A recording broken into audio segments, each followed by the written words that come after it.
I'm Alan Murray. I'm the CEO of Fortune Media. I'm not an academic, and I don't do PowerPoint. I apologize for that. You'll have to look at me through this conversation, but I do hope we can make it a conversation. I'm here before you today really as a lifelong journalist who has spent my career watching the intersection of business and society, now for more than 4 decades. So my comments to you will be based on my observations and reporting of how that relationship has changed over the course of those 4 decades. And in the last 20 years or so, I've particularly had the opportunity, both in my job running the Washington Bureau of the Wall Street Journal, Washington Bureau for CNBC, but also in building up the conference business and the video operations of both the Wall Street Journal and Fortune. I particularly had kind of a unique opportunity to sit down and talk to the people who run large corporations. And probably over the course of the last 20 years, I've done hundreds and hundreds of those interviews.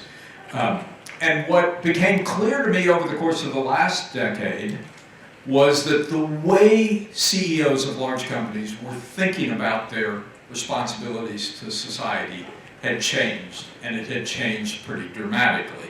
I mean, if you go back to the 80s and 90s, things like climate change, workforce training, inequality, those were always very clearly considered by CEOs as externalities. That's not our problem, that's the government's problem. And whether they explicitly endorsed the Milton Friedman dictum or implicitly endorsed it, their view was basically our job is to maximize the profits of the value for shareholders. And yes, of course, we do it within the law and we do it ethically, but our principal responsibility, our social responsibility, as Milton Friedman put it, was to maximize value to shareholders.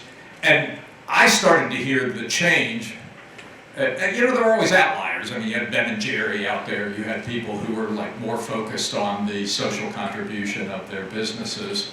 But it wasn't a predominant view really until the last decade. It probably started, particularly in the US, around the time of the Great Recession, which called into question a lot of people's views of the efficacy of market economy, caused a lot of people to begin to question whether capitalism was working as well as it could. Bill Gates gave a speech in 2008 when he was, it was in Davos. He was stepping down from his job as the CEO of Microsoft and just beginning his charitable career. He gave a speech about creative capitalism and the need for a more creative capitalism. I think Michael Porter at the Harvard Business School around the same time started talking about shared value capitalism.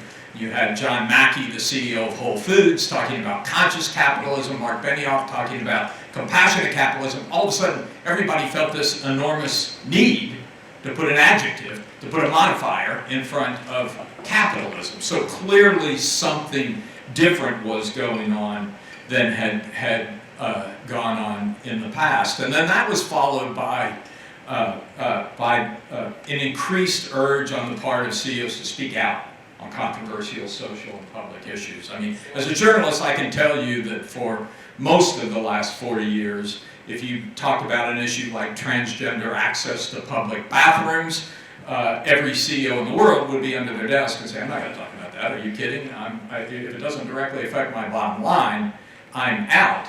And you even, you know, as recently as 2014, which was when Michael Brown was killed in Ferguson, Missouri, and I went back and checked my memory on this, you won't find any examples of CEOs of major corporations speaking out about that. If it didn't directly affect their operations or their business, the go-to response was pretty much, I'm not going to talk about it. That started to change in, I think it was 2015, when Indiana passed a religious liberties law that was viewed as being discriminatory towards the LGBTQ community, and Mark Benioff was one of the first to say, if you do this, I'm pulling my operations out of the state of Indiana. There was a similar incident in North Carolina, a public law restricting transgender access to public bathrooms, and Bank of America, which was the largest employer in the state of North Carolina, felt compelled to do the same thing. Then you had a number of other incidents. Ed Bastian, the CEO of Delta Airlines, spoke out after the Parkland shootings and took away a discount program he had for members of the National Rifle Association. And then it really exploded in the early days of the Trump administration to the president's equivocal response to the events in Charlottesville, where Ken Frazier, the CEO of Merck, led a whole group of CEOs who decided to withdraw from the President's Advisory Council. So you really saw this growing strongly over the course of the decade, both the way that CEOs thought about their responsibilities and what they said publicly about their responsibilities. I think 2016 was a critical year in terms of my own experience and what I was hearing. If you think about what happened that year, you had the Brexit vote early in the year in the UK, and a lot of business leaders were saying, whoa, what just happened there? We all said this was a bad idea, and no one paid any attention to us, and went ahead and did it anyway. And then in the US, you had this election where, on the one hand, Donald Trump was winning on the Republican side with a campaign that went against free trade, against globalization, against the things that had made all those companies large and successful. And on the other side, you very nearly had a self-declared democratic socialist win the nomination. And that was when I heard a lot of CEOs, much of this in off-the-record conversations, say, whoa, wait, what's going on here? We got to figure out how to do this better, or at least get our message across better, because if we don't, we're going to lose our operating license. All of this sort of came to a peak in 2019 when the Business Roundtable changed its definition of the purpose of a corporation to put employees, customers, the communities they all lived in, and the natural environment on a par with shareholders in terms of the stakeholders of the corporation. And at that point, it had clearly hit the mainstream. When COVID happened early in 2020, my first response, having watched this over the course of the previous 10 years, my first response was, well, it's over now, right? Because we knew the economy was going to go into a serious recession.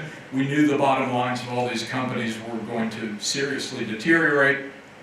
And I thought all these stakeholder concerns, environment, et cetera, would go on the back burner as they focused on shoring up the bottom line. And it surprised me in the conversations I had in the month after that the exact opposite happened, in part because of the nature of the crisis. It was a stakeholder crisis. Your employees' lives were in danger. Your customers' lives were in danger. And so instead of diminishing the commitment to social and environmental causes, it actually increased it, particularly the environment. I mean, I think if you look at the number of Fortune 500 companies that have made net zero commitments, it's gone up about 3 times since the onset of the pandemic. So there's been actually an acceleration of all those commitments. And it was at that point that I said, I think there's something going on here that deserves some serious notice and some serious study. That's what led me to write my book, Tomorrow's Capitalist. I'll say that again just to make sure and it's okay actually if you want to look down in your phone right now and order it, I'll allow you to do that.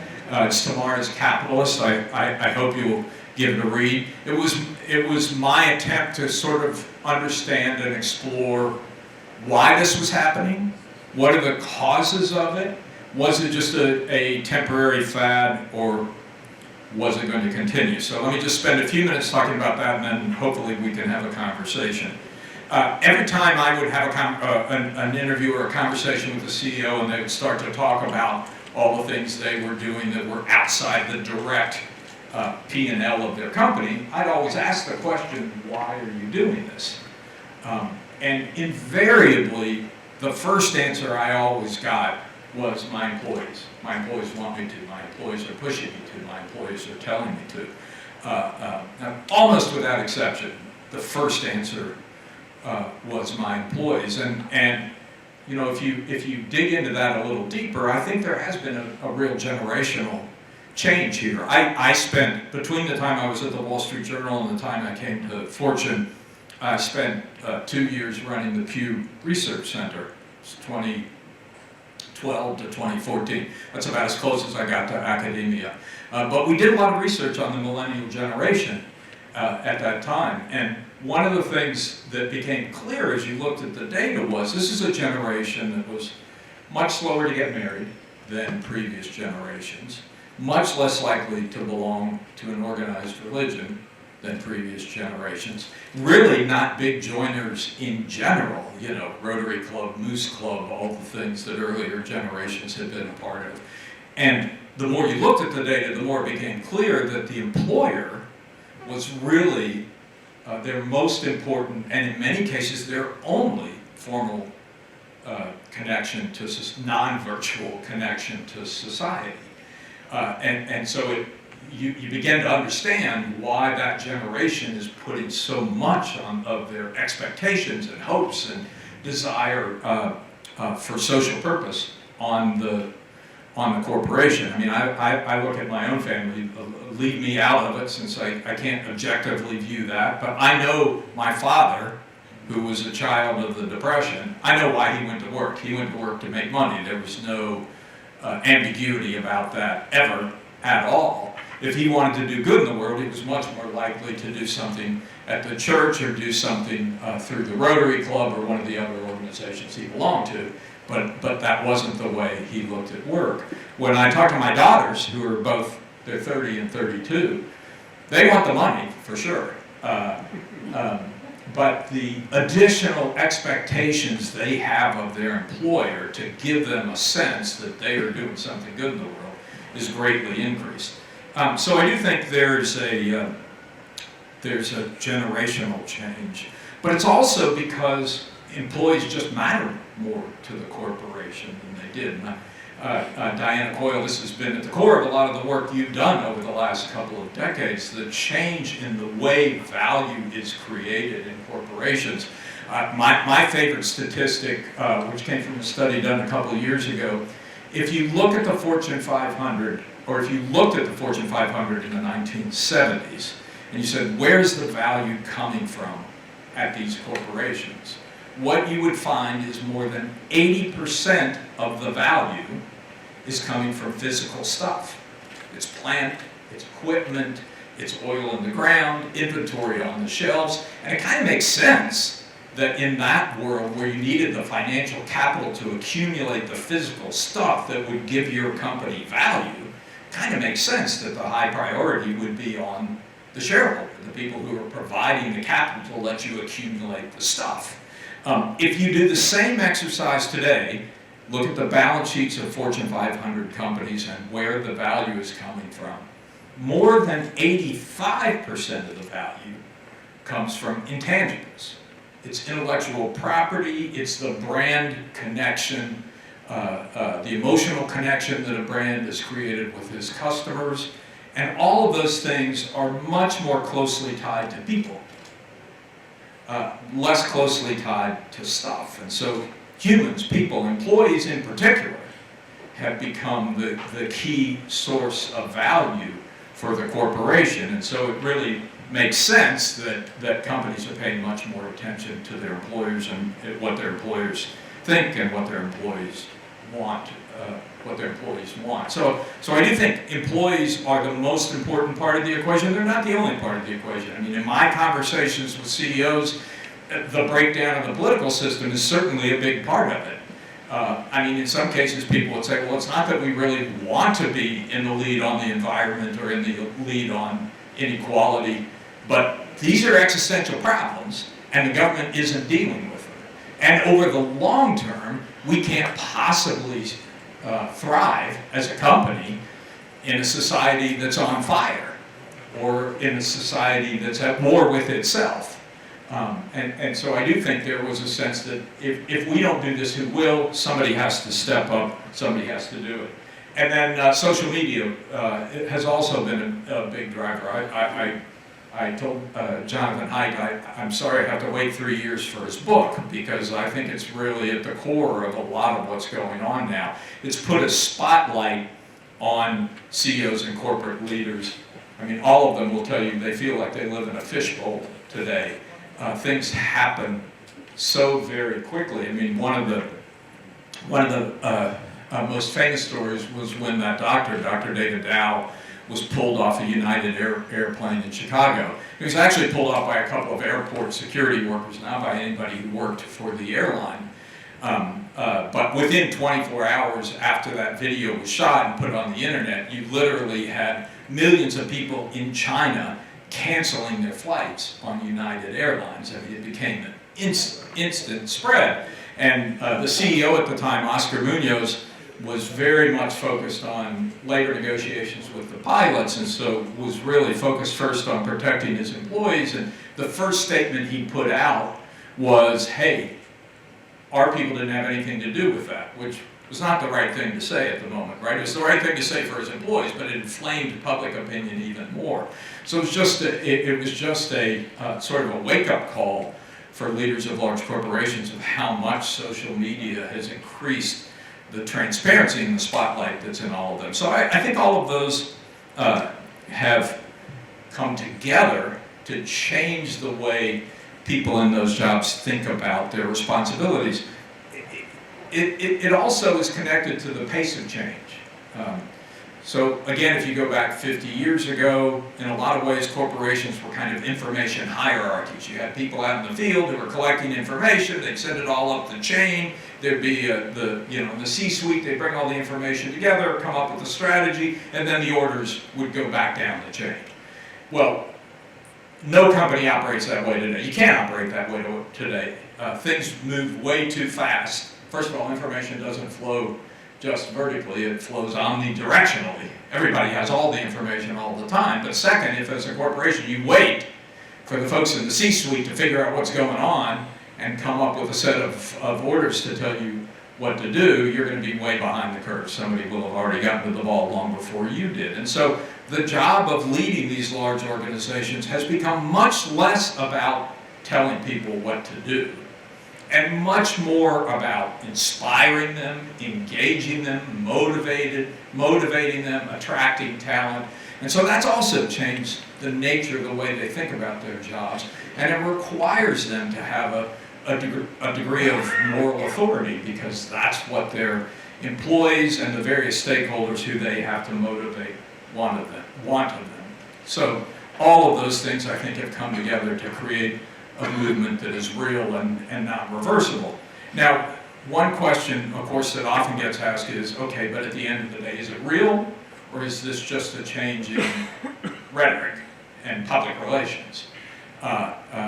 Lucian Bebchuk has done some really good work on this, and many people will note that the basic fiduciary responsibilities of the company haven't changed, that they're still maximizing shareholder value.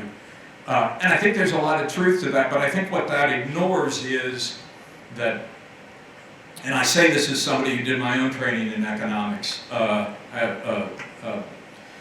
some time ago, there's not a single path solution to maximizing shareholder value. In fact, there's a great deal of discretion on the part of the people who run these large corporations that can be still justified as maximizing shareholder value. It's not a simple equation that can be solved in one direction only. And so I think there's an enormous amount of discretion, and any CEO you talk to today, I think, would tell you the same thing. An enormous amount of discretion that can be taken by the leaders of a company, still holding themselves to long-term maximization of shareholder value that lets them push the direction in one way or another. So I do feel like having an environment that makes them consider social and environmental outcomes and pushed the company in that direction, even while still operating under a legal framework that prioritizes shareholder returns, is a good thing and makes a difference. And I can give you, again, I'm not an academic, somebody else will have to do the research to prove my point, but I can give you or them hundreds of anecdotes, and many of them very well known publicly. One of the first I would mention is Mary Barra of General Motors, who in January of last year said, every car we make is going to be an electric vehicle by 2035.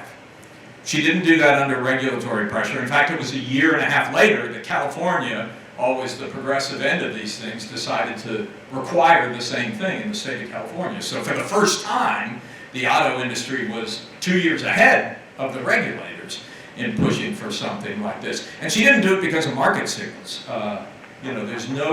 There is no clear indication in the automobile market today that the only demand for cars in 2035 is going to be electric vehicles. But it was a commitment that, according to everybody I've talked to, has totally changed that company. Because in the automobile industry, you make investments over the long term, now every investment decision that's made at General Motors goes through that trend. Similar dynamic at Walmart. Doug McMillon is not a woke CEO. Walmart is not a woke company, but he has said, they're based in Bentonville, Arkansas, of all places. He grew up in Bentonville, Arkansas, and they serve red states as much or more than blue states. But he said he wants Walmart to become a regenerative company. And he's actually gone out to his suppliers with this Project Gigaton.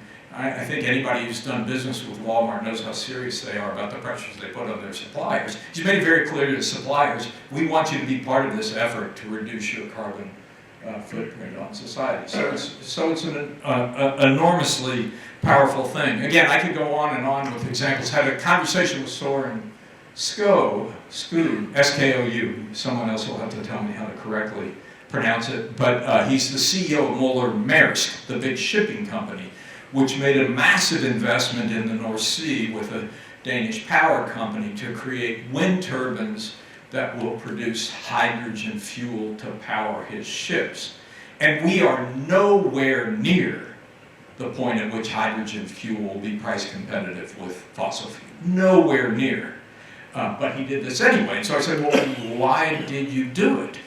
And he said, because every day I get a call from, or every week at least, I get a call from one of my big suppliers saying, hey, I just made this net zero commitment that extends to my scope 3. You're my scope 3. I've got to get the costs out of my supply chain, the carbon out of my supply chain, and I can't do that if you don't figure out how to run your ships without carbon-based fuel.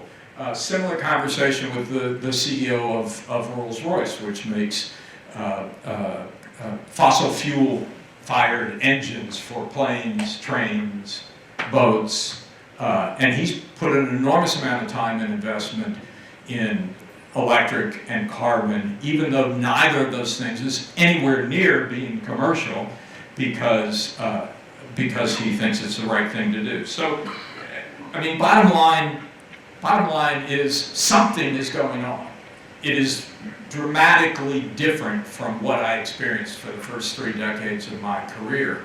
I wouldn't begin to say that it's the answer to all our problems. It's certainly not the end of greed and corruption in corporations. I would agree with those who say, ultimately the government has to be involved in fixing some of these problems. But there's different behavior going on in business today than there was 10, 20, 30 years ago, and I think it's worth at least noting and talking about, and I appreciate the fact that you're doing this at this conference today. And I'm happy to answer questions, hear disagreement, push back, one here, one here, one there.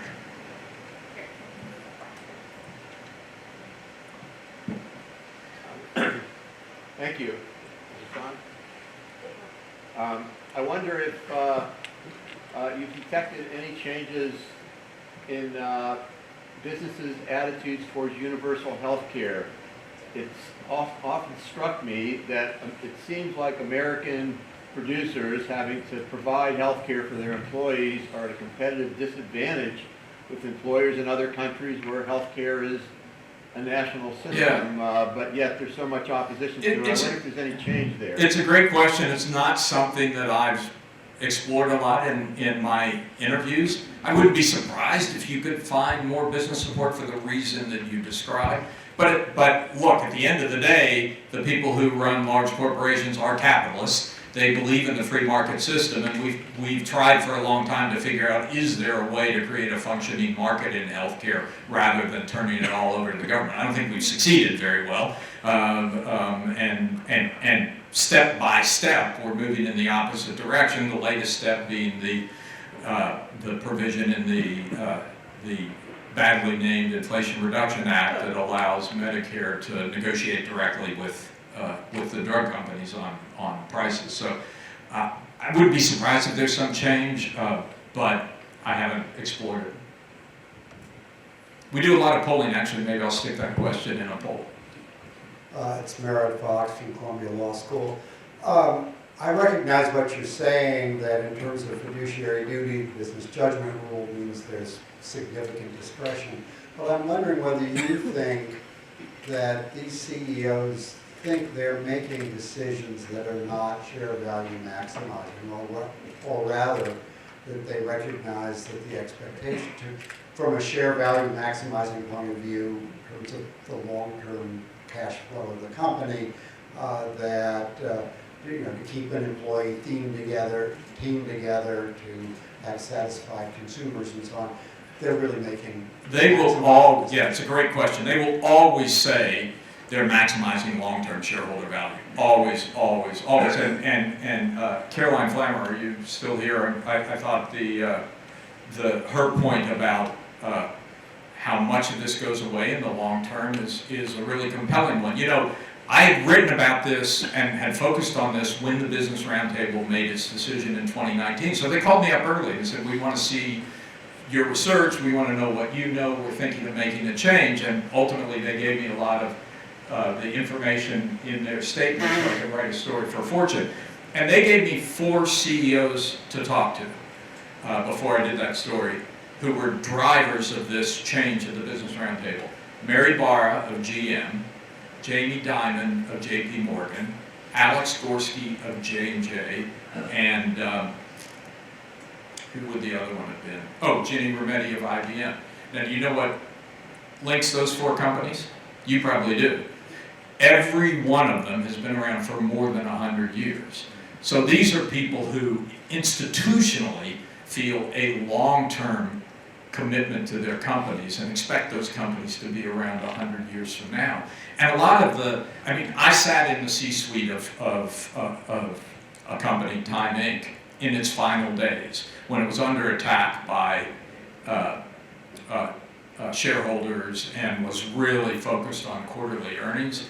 And you could see lots of opportunities for trade-offs, which would increase the bottom line at the end of the quarter, but be bad for employees, companies, society, and everybody else around. So there are ample trade-offs in the short term, but a lot of those trade-offs tend to disappear if you take the long term. You know, if you say what is the right thing to do for this company over the next 100 years, then a lot of the pernicious things that happen when you're focused on the next quarter drop away. So you think that when they say this is for maximizing share value, they really believe it? I think they really believe it, yeah. Yes, Nick. In the back.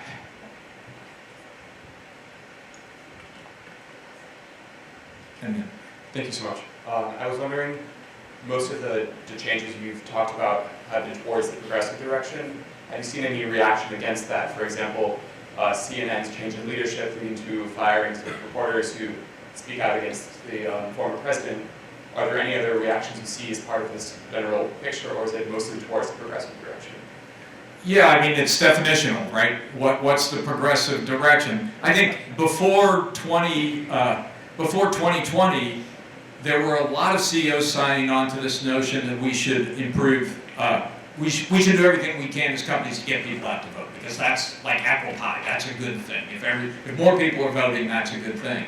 And then the CEO of Coke, James Quinlan, and the CEO of Delta, Ed Bastian, found themselves in Georgia after the election when the state legislature passed a law tweaking the voting rules. Many people thought it was intended to suppress the vote, but most of the things they did were sort of within the range of reasonable policies. They both spoke out. They both got huge pushback from Republicans. And my guess is, I can't say this for certain, my guess is both of them regret the fact that they spoke out. But the fundamental pieces of this, so speaking out, yes, a lot of companies are backing off because their speaking out has been perceived as being, as aligning themselves with progressive politics. And so they're saying, well, wait a minute, let's be careful here. We don't want to do this unless we have to. So I think there's less speaking out. But the fundamental things, let me give you a very concrete example. Roe v. The Dobbs decision on Roe v. Wade is a great example. Most of the CEOs I've talked to in the aftermath of that decision, most of them, the first thing they did was to check their own benefit policies to make sure that they were providing choice to their employees. That basically, if you were in a state where you couldn't get a procedure that you felt was critical to your reproductive health, they would allow you and pay for you to go out of state to get that procedure. So I can give you a large number of companies that did that, but they were very careful not to talk about it, with the exception of a few tech companies, because they knew even their own employees were on opposite sides of that issue, and they didn't want to get caught in the political crossfire. So they kept very quiet about it, but they adjusted their policies. And why did they do that? They did that because their employees wanted them to, and because they're in a battle for talent. And the one example where the CEO did speak out was at Eli Lilly, which is not a woke company, and you're not talking about a woke CEO. It's generally been aligned more with Republican politics than Democratic politics. But when the state of Indiana passed a almost complete ban on abortion, they felt compelled to come out and say, by doing this, you were going to make it harder for us to attract the high-quality research talent that we need to run our research facilities in the state, and we will have to consider moving those facilities out of the state. So